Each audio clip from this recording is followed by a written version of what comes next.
Have you ever almost liked a game?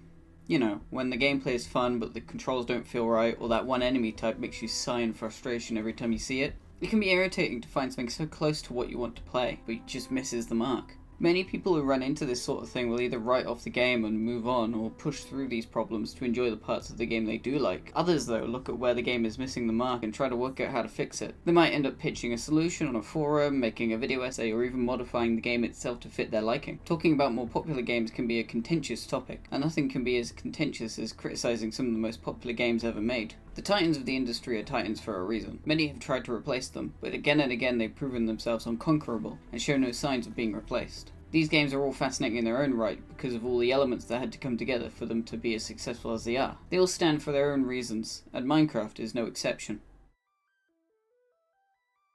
Minecraft is a game that needs no introduction, but there are 8 billion people in the world, and it has only sold around 300 million copies so far, so it gets one. Minecraft's procedurally generated landscape, made from a grid of cubes, gives every player a unique world to make use of in any way they desire. Build whatever takes your fancy, be it a small cottage or a statue of yourself. Explore the world in search of ruins to loot, or find a nice mountain to make a base inside. Fight the creatures that hunt you in the night, or take on the challenge of battling a dragon over an abyss. Master the systems that govern the world, going as far as using complex mechanisms to make a playable version of Doom, or reaching the game's ending faster than it takes for a modern game to compile shaders. Play with friends, create your own experiences to share with others, and modify the game to your liking. If you can think of a reason to play a game, you can probably find it in Minecraft. The way the core design of Minecraft has been implemented is incredibly compelling, objectively so given how popular the game has become. Decades after its original release, it still has enough cultural presence to warrant the release of a movie based on it in a few weeks, a far cry from the game's solo developer origins. But as the best-selling game ever made, you're going to have players who take issue with how the game has been designed. While traditional media such as books, movies, songs and such usually only exist in their original form, video games commonly get updates that change how they work after their initial release. Sometimes these updates only fix bugs, but oftentimes they add new features or alter existing content. This isn't always the case, but in the last decade or so the medium has embraced this flexibility for both the benefit and detriment of players. Live service games are designed around this flexibility, adding content or fundamentally changing elements of the game as it continues to exist, both to fix issues that players find with the game and to keep it from becoming stale. This is usually done as an incentive to keep players paying in, but Minecraft is sold as a single purchase and has included every update since 2019 completely for free. I don't assume these updates have been small.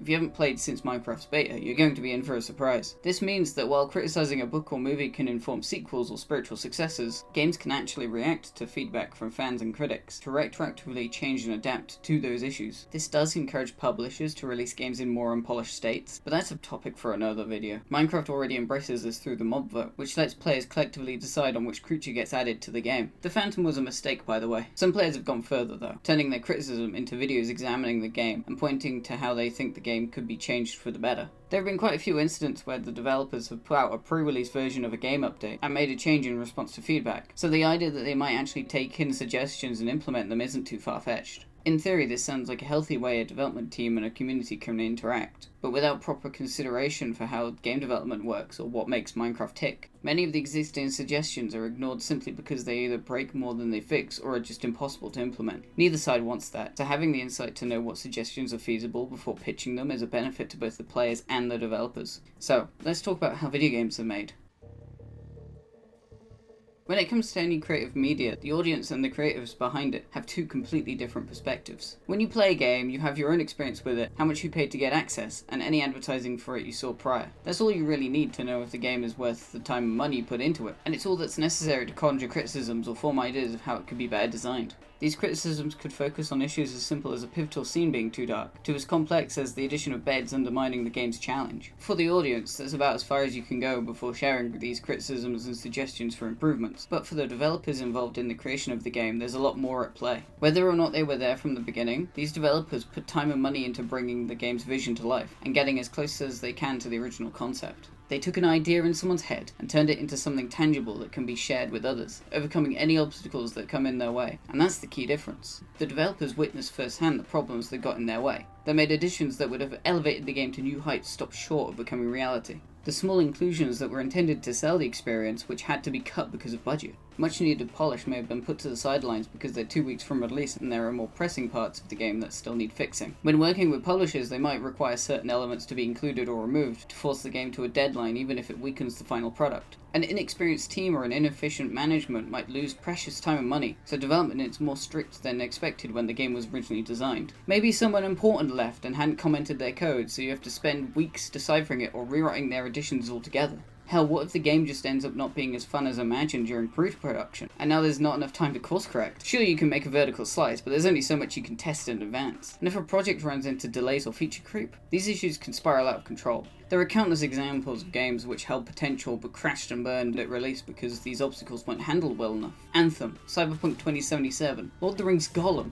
If you play games, you have your own name that comes to mind, just because of how frequent it is. Five Nights at Freddy's Security Breach, Hunt Down the Freeman. Many games actually reached the line of good, great even, but could have gone so much further if managed better or created under more lenient circumstances. These are all issues that could affect any project, and for the vast majority of creative media, the audience has no way to know about these troubles. Best case scenario, the developers made a behind-the-scenes documentary, talked about the development in interviews, or included a developer commentary as part of the game. You could reach out to the developers involved for added insight, but I'm not sure how well they'd react to being asked about the creative process with the ulterior motive of criticizing how their game was made. Plus, they're probably working on a new game by this point. I wouldn't want to get Toby Fox to tell me about the development of Undertale just so I could make some informed criticisms when he'd much rather be making Deltarune. Not that I have any criticism of Undertale, or that Toby Fox wouldn't have the time spared to make an interview. I wouldn't even know what to ask him.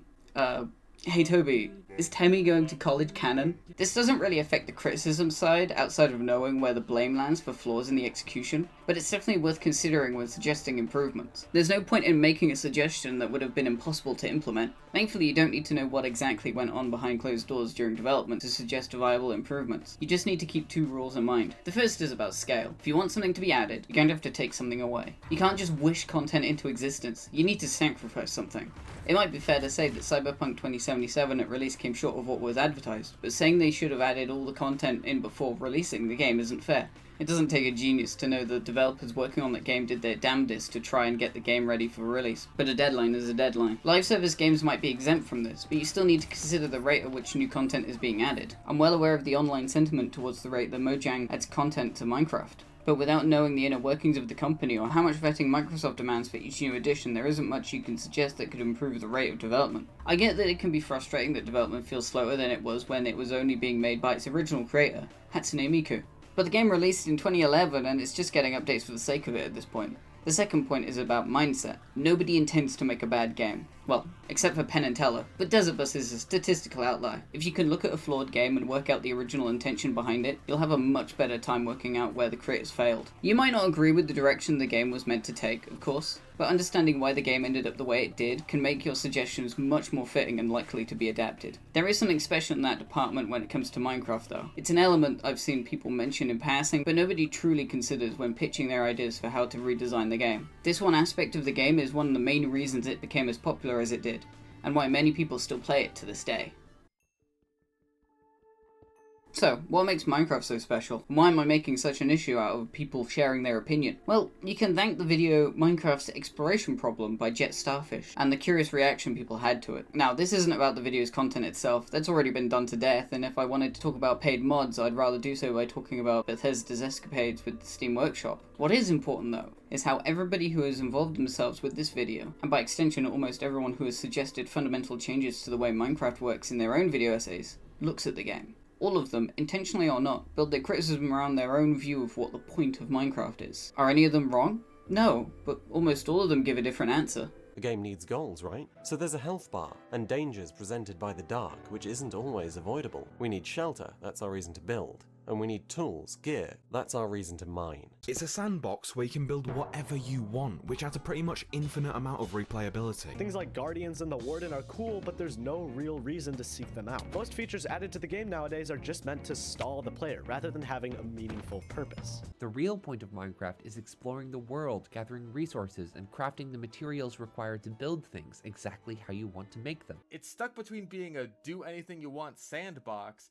and a survival game with a literal end goal. What purpose is there for interacting with polar bears? Can you get anything from killing them? So, what is the actual point of Minecraft? Minecraft is impressively versatile.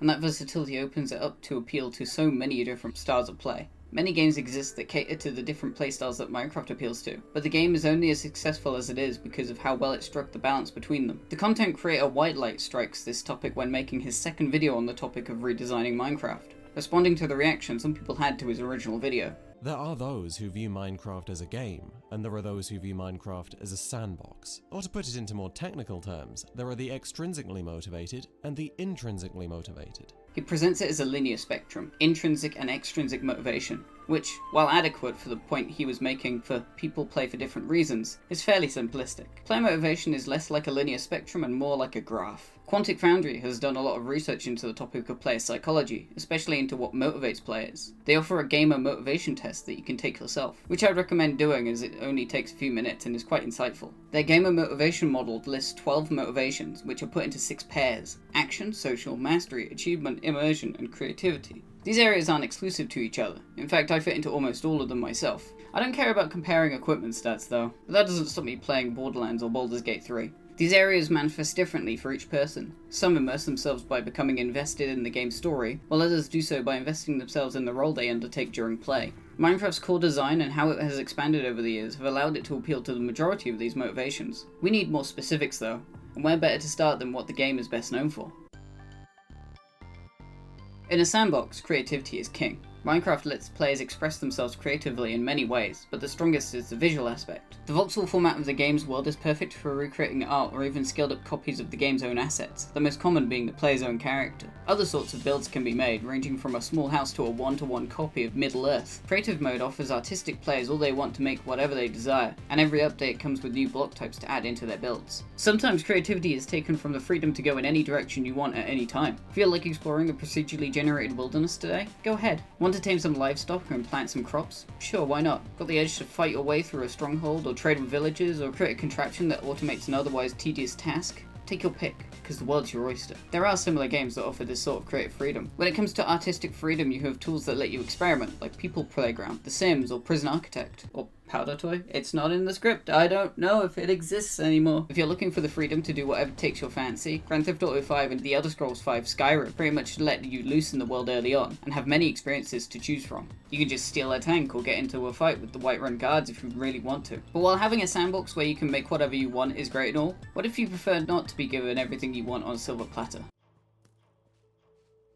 While creative mode acts as an artist's playground, survival mode makes it so you have to prove yourself before reaching your goal. The zero punctuation review of Minecraft puts it simply. Part of the appeal of building is the effort required to gather materials. That 80-foot golden cock and balls wouldn't be so satisfyingly turgid if it weren't for the entire continent you had to turn upside down to find all the ore. The act of putting effort into creating something makes the task all the more fulfilling, and the sense of pride and accomplishment that comes with it is a core appeal to many. Difficulty options let you tailor the game's challenge to your preferred taste while not undermining the effort you put in to collect resources and put them to use. You're going to need to build that treehouse by hand, no matter how easy you make the combat side of the game. The steps you need to put in vary based on what you're trying to accomplish too. Getting cobblestone for a small base is fairly easy, but if you want to build a house out of bricks, you'll need to go out of your way to make them. More prestigious or useful resources for building are put behind longer crafting trees or environmental dangers. Sponges are useful tools when trying to build in water, for example, but to get them you need to fight your way through an ocean monument, something that unprepared players will have a lot of difficulty doing. So, what other games have more of a focus on this type of gameplay? You've got Project Zomboid, DayZ, Space Engineers, Lego Fortnite. Pretty much any game that has a mode built around resource management and a freeform way of expressing yourself. Hell, I just beat Bioshock Infinite on the 1999 difficulty without using vending machines, and that kinda counts. But what if you don't want to set your own objective? What objective does Minecraft give you? Some of you may find this surprising, but the game has an end state, with credits and everything. Many of you will know this well though. Start game, bucket, nether portal, fortress, blaze powder, ender pearls, stronghold, end portal, ender dragon, roll credits. It's short and sweet. Great for speedrunners, but not too overbearing if you want to focus on everything else the game offers. Unsurprisingly, this style of progression is a common criticism in existing video essays on Minecraft's design, and inevitably leads to comparisons to Terraria. Minecraft's progression isn't as strong or as rigid as found in similar games, but it exists nevertheless, and for most players that's all it needs to be. Sure, the Ender Dragon and Wither exist, but the game's development has leaned more into the versatility it can offer players rather than offering a strict progression path to follow. Difficulty options are offered, like Hardcore that deletes your world when you die, and the recent additions of the Trials Chambers and Ancient City offer challenges for players who want a difficult threat matched with an alluring reward. Of course, whether those rewards actually appeal to you depend on the type of progression you are looking for. Maybe you're here to get the most useful tools for building your base, or you want to collect the most powerful gear. Some people just like building rooms out of the walls of a boss arena. Or maybe you just want to beat the final boss and reach the end credits as soon as possible. If you want a strong progression path or story to follow, you have a lot of options to scratch that itch. Terraria and Starbound are the two-dimensional Minecraft equivalents which are designed around having that strong progression path that Minecraft lacks. The flowcharts showing how to make the strongest gear can be overwhelming, a stark contrast to the simple wood, stone, iron, diamond that Minecraft offers. If you want to hop genres completely, you can go for games such as Sid Meier's Civilization or XCOM, along with many others that offer specialization as part of their progression. Even The Last of Us counts if you regard story progression and weapon upgrades as what you want. Some of these might drift from the core style of gameplay that Minecraft has, but the game itself does that too in some regards, and that's where Redstone comes in. Redstone, in many regards, is an outlier. For many players, it serves the function of allowing simple mechanisms like sliding doors and automating farms, but it has an insanely high skill ceiling. While Minecraft's voxel nature lets players push the game's creative limits, Redstone lets players push the game's mechanical limits. It's basically a really simple programming language built into the game, and by simple, I mean people have already made Doom inside the game using it. For the players who want somewhere to push the limits of the game, this is the place. There are other areas, such as trying to beat the game in the fastest time or with the least resources, but Redstone is pretty much designed so that the more you understand it, the more you can leverage it. I've seen people use Redstone's complexity as an argument for why more complex systems should have been introduced, such as overhauled combat or a redesigned progression. That does kind of miss the charm of Redstone though, which is that it's as simple or as complex as you like. You can also completely ignore it if you feel like it doesn't fit what you want out of the game, or you can't wrap your head around how it works. Most players aren't going to use Redstone to make massive contraptions anyway. They're going to make a piston door using a tutorial they found online. I joke, but if I'm going to lay any criticism towards Minecraft in this video, it'll be that it sucks at teaching players the mechanics. You're not going to convince me that random paintings count as gameplay hints either, but that's just a pet peeve of mine when it comes to games in general. If you want to play something more tailored around this aspect, Satisfactory and Factorio are your go-to options. They're both built around efficient production lines and can get pretty complex later on. I also remember playing the Tekkit mod pack for Minecraft a fair chunk back in the day. I did prefer Technic though, because I'm original like that. Who needs online support anyway? But before we touch on Minecraft's multiplayer, we need to talk about the world itself. Immersion, by its very nature, is hard to explain but easy to recognize. Basically, the more the player finds the world to be believable, the more they can subconsciously insert themselves into the world. For that to be possible, what the player can accept as concepts or limitations within the game should fit everything shown previously, be it the way it looks, the story it tells, the people in it, or the ways the player interacts with their surroundings. A knee-high barricade blocking a player when the main character could easily move past it might take you out of the experience, for example. In Minecraft, many of the systems that enable players to take their own adventure path enable this appeal. Everything can be interacted with, and there are very rarely any artificial barriers put in place to stop the player from progressing. Anything that stops the player going the way they want to go is avoidable given the right equipment. Having a few blocks on hand is the difference between walking around a ravine and building a bridge across. Some of the structures you come across in Minecraft's world do have such barriers, but they're presented in a believable way. The Stronghold has a portal that requires Eyes of Ender to open, but finding it early still allows you to loot it for resources. If you're lucky, you might find some of the items you need to open the portal inside. Many types of games pride themselves on their immersive potential, particularly when it comes to fulfilling a specific role. Uncharted is all about being an Indiana Jones-style adventurer. Deus Ex Human Revolution uses well-designed environments to tell a story and include elements that react to the player's actions, which can be used to their advantage. Half-Life 2 has to be mentioned for how it revolutionized games through its use of physics. Star Wars Jedi Fallen Order has compelling characters that push the narrative forward, but also makes many of the foes you fight against react as believable combatants too. The small interactions between different stormtroopers almost make you feel bad for killing them. Almost. Immersion is a major focus for many games these days as developers aim to create more compelling worlds for players to lose themselves in. And while some of these games can be almost flawlessly immersive, what's more immersive than having other people live in the world alongside you? I've always found some of my most memorable moments in games have been with friends. A social connection can turn an otherwise terrible game into a platform for connecting with others. And while Minecraft's method of connecting players can be a little janky, especially in the Java edition, the experiences it enables are worth it. The way the game gives every player the freedom to do whatever they want allows those players sharing a world to be as collaborative, competitive, or isolated as they want. Sometimes you want to explore the nether with a friend, other times you just want to relax and build some walls around your base. The social element is as intrusive as you want it to be, barring griefing of course.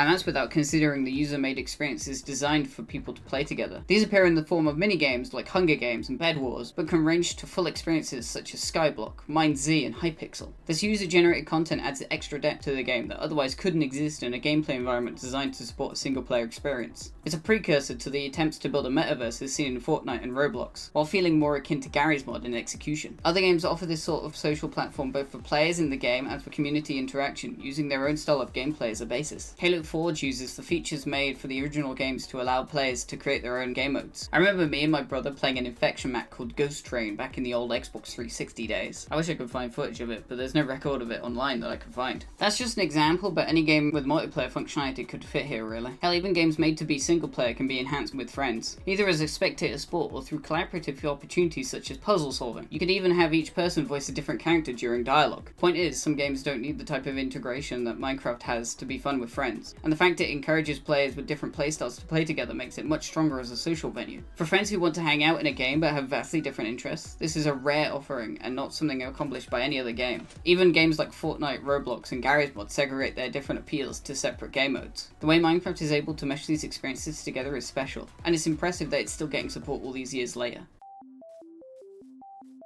These are just 6 ways the game can appeal to a player, amongst a sea of others. So what does this mean in practice? Let's throw out a few ways to change the game and see how it affects the different appeals it has. A more structured progression path would appeal to achievement-focused players, giving more use to wooden and iron tools, making copper more functional, adding more bosses that you need to beat to unlock later parts of the game. The problem is that it takes away from the game's versatility, the ability to play it in any way that you want, with very little in terms of mandatory content. Creative-focused players would be locked out of a specific building resource unless they follow a progression path that they would otherwise choose to ignore. Immersion-focused players will run into barriers more frequently, taking away from the experience of exploring the world as they keep finding walls rather than useful discoveries. And if a player wants to make progress in an unconventional way, this change is pretty much designed around making that impossible. Let's shift focus to increasing the game's difficulty. Creative-focused players who prefer survival mode for the pride and accomplishment are about to find themselves having to focus on defending their base for half their playtime, rather than actually making progress because you've removed beds. That's without even looking at how it affects other systems built around beds existing. How would phantoms even work in that environment? This isn't saying any of these suggestions would be impossible, or that innovation isn't viable, but you need to consider the knock-on effect of these changes for other players. Thankfully, there is a solution that lets you add changes without damaging the game experience for other players. All it needs is a little elbow grease. While some players pitch their suggestions as potential additions to an official update, others have decided to put their changes into the game themselves. Making changes to a game that already exists isn't easy though, no matter the tools given. It's a lot easier than collecting your thoughts on where the game should go next, presenting them, and then getting enough traction that the developers consider using those thoughts as inspiration for future editions though. Minecraft's modification tools are fairly easy to use, and the game's popularity makes guides plentiful, with finding details on the game's inner workings as easy as clicking the first result on Google. Pointing out where the game is flawed and suggesting a way to fix it is one thing, but actually implementing those changes is an entirely different ballpark. When making suggestions for balancing weapons, you might say one weapon should be stronger, another should be weaker, and the player should have more health. You don't say the Cyan Blade should do 46 damage and have a charge up of 1.3 seconds, the Renegade Shotgun should have a range of 24 meters and fire 8 projectiles, and the player should have 50 health and 75 shields. And even if you did, the amount of testing you would need to do to make sure that those numbers are in the right place is not going to be possible when making a mod by yourself. That's what designers and playtesters are for. They intricately alter these elements to make sure that they work as well as they can. They don't always nail it, but that's their specialty, and they're in an environment that gives them the tools they need to test those ideas before exposing them to the wider player base. And the fact is, you're not going to be able to fix everything wrong with the game in one go. At the very least, you'll need to tinker with it a ton, and even then you'll overcorrect a chunk. Don't let that dissuade you, of course, but don't be surprised if you completely miss the mark the first few tries. There's also another element at play. Mods simply aren't given the same validity as official updates, barring extreme circumstances. The only mods I've had recommended to me consistently address technical limitations or add content that splits from the main game, like not enough items, Optifine, and the Aether. Great modifications in their own right, but nothing that felt like it needed to be part of the original game on the gameplay side. Except maybe that mod that added the Xbox 360 UI into the game, or the Redstone Paste mod, which stops Redstone from awkwardly connecting to itself all the damn time. Unless your mod is expected to be used by most players, other user-generated content is more likely to rely on the original game's design rather than the changes you've made. It should also be mentioned that, at least in Minecraft's case, its ever-changing nature means that any modifications you make will break with every official update. Eventually you're not going to feel the urge to support the mod anymore, and it will become irrelevant as it only supports a version of the game released years ago. These aren't issues if your focus is on your own experience and you have the passion to make it reality though. So if you don't care about spreading your vision for the game, this might be the way to go. Assuming your additions are actually viable as a one-person development job, of course. The fact there are so many video essays suggesting improvements to Minecraft shows there are criticisms worth discussing. Many of these criticisms cite missed potential or design decisions that undermine some of the experiences earlier renditions of Minecraft offered. I'm not here to say whether those complaints are valid, but the fact they're being made shows there's a reason to change the game, and people making these comments want it to change for the better. And luckily for both the developers and the players, the game is changing, and that means that these players might very well get what they want. My focus here is to make sure that you can understand why the developers might be hesitant to implement changes that, at first glance, might be a net positive addition. Understanding that can help future suggestions fit better with what the game aims to be, and allow for players who feel unsatisfied to be catered to without undermining the appeal that other players already find in the game. I don't really have many criticisms of the game myself, but I can see where a lot of the people making complaints are coming from. With the game still getting updates, the people working at Mojang certainly look at how the community around the game reacts to changes and makes adjustments with every release. The players have their eyes and ears, so put that opportunity to good use, because most games don't give players the chance to react until the game's out the door. All I'm saying is, make it count, because the chances that a game like Minecraft, where you pay for it once, is going to get updates forever is slim. And who knows, maybe you'll end up helping redesign the game for the better. Officially.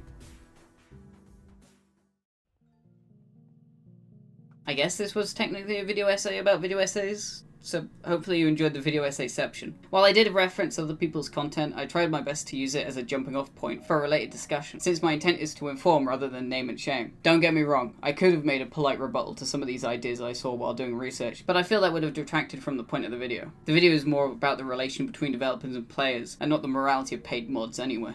While you're still around, I just want to give a sincere thank you to everyone who watched the last video and those who helped share it. I don't know how I can properly express how it feels to have my work appreciated and to feel like I've actually made something people would pay attention to. Hell, I can put ads on these videos now. I can get paid for something I've put actual creative effort into making, and that gives me a feeling that I can't put into words. It just makes me feel good inside. I'm already taking notes for a possible sequel to that one, but there are still changes happening on that front, so I'm holding off for now. Next video should be more game design focused, so you've got that to look forward to. I do have one video idea that I really want to do, but it's a bit too ambitious for me to jump into for now. That's a goal I need to work towards, kinda like the mountain in Celeste. I feel like playing Celeste now. Feel free to give me some suggestions on what topics to cover in the future, but no promises if I'll do a video on any of them. Either way, I think it's safe to say I'm going to keep making these if I can. So hopefully everyone enjoys watching them as much as I enjoy making them. See you around.